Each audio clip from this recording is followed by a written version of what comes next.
Saya pagi ini menerima Duta Besar India untuk Indonesia. Kita diskusi tentang banyak hal. India adalah negara yang penting bagi Indonesia.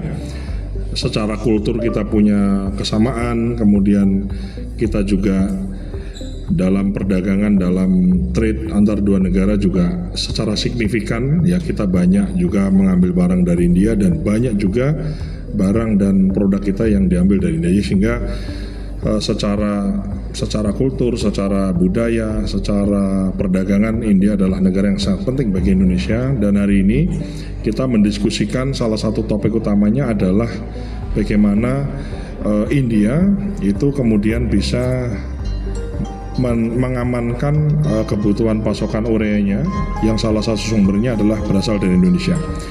Dan memang sebagaimana sudah saya sampaikan juga di media dan beberapa hari yang lalu, bahwa memang kita Indonesia akan mengutamakan kepentingan atau kebutuhan pupuk kita untuk dalam negeri. Dan setelah kita hitung semua, itu ada ekses atau ada kelebihan yang bisa kita ekspor ke luar negeri sekitar 1,5 juta ton. Dan salah satu yang kemudian dari 1,5 juta ini tentu akan kita hitung dulu, ya. Tapi sejauh kalau memang kita betul, ya, dengan kondisi perang, kondisi Salatul Rumus ini 1,5 juta ini benar-benar ekses yang kemudian kita bisa ekspor, maka salah satu tujuan ekspornya adalah bagaimana kita juga bisa mengirimkan ekspor ke India, di mana India ada musim tanamnya dimulai bulan Juli, Agustus dan September, yang juga bertepatan dengan off season di kita kan. Kalau kita bulan Juli, Agustus kan kita memang bukan musim tanam di Indonesia, sehingga pada prinsipnya pemerintah Indonesia siap untuk kita bisa ekspor urea ke India, ya, dari Indonesia ke India. Nah, untuk nanti jumlah kemudian term, waktu dan lain sebagainya tentu secara detail akan dibahas antara Pupuk Indonesia Holding Company sebagai BUMN pupuk kita dengan BUMN pupuk di India yang akan menjadi penerimanya lebih detailnya, gitu. Kira-kira seperti itu. Silakan Pak Dubes. Thank you, Bapak Vice Minister. I was very happy to have discussions with him and his team on wide range of issues regarding cooperation in the agriculture sector in Indonesia and also bilateral cooperation with India. As you know, India has been a long-standing partner of Indonesia, and we have been supporting the agriculture sector of Indonesia. There is also very healthy trade in agriculture products between India and Indonesia.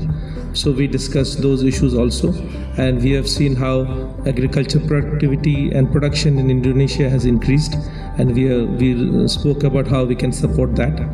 There is also a request from India to import fertilizers from Indonesia. Bapa Vice Minister very clearly said that that export will happen only after domestic demand is met, and we are happy that the growing cycle in Indonesia is very different from that of India. So when there is demand in Indonesia, there is off season in India, and when there is demand in India, there is off season in Indonesia. So some surplus could be possible, and if there is surplus, then we would be very happy to buy from Indonesia through a G2G arrangement. So we are optimistic, and now our teams will discuss and see that after meeting the needs of Indonesia, if there is any surplus, then we'll be very happy to buy. Thank you. Baik, saya kira mungkin tanya jawabnya kan kemarin sudah, ya kan. Saya nambahkan sedikit, ini kan membuktikan bahwa kita punya ketahanan pupuk di tengah situasi krisis perang ini. Ketahanan pupuk kita kuat Indonesia. Jadi saya ingin menggunakan media atau menggunakan kesempatan ini untuk bicara kepada seluruh petani di Indonesia bahwa tenang, bahwa pupuk kita di tengah krisis ini, pupuk kita cukup, dan kondisi pupuk kita tidak terpengaruh oleh kondisi perang. Bahkan kita mendapatkan keuntungan karena kemudian banyak atau beberapa negara kemudian membutuhkan pupuk yang diproduksi dari Indonesia, sehingga tidak perlu khawatir, tidak perlu cemas, pupuknya cukup bahkan berlebih, dan lebihnya kita sedang hitung untuk bisa diekspor ke beberapa negara sahabat yang penting bagi Indonesia, yang salah satunya adalah India. Saya kira itu, terima kasih. Wassalamualaikum warahmatullahi wabarakatuh.